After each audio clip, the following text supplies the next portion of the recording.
Yeah, I just want to talk over with you how bad my washing machine was with regard to black mould.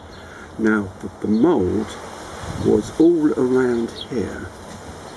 To this point here, it was completely covered with black mould. And the mould is still there. If you look here, it's still quite bad. Now what I've done, and the remarkable change that you can see here, is I've applied thick bleach. I just gave it a few squirts and left it for about 2 hours.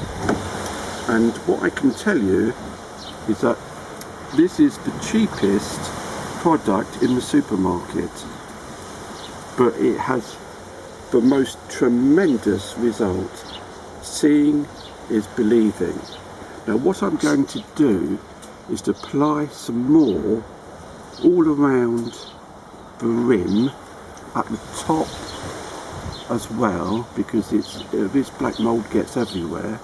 And I'm going to do another video to show the difference when bleach has been applied. So if you could subscribe to my channel, you'll be able to see the other video as well. And seeing, as I say, is believing.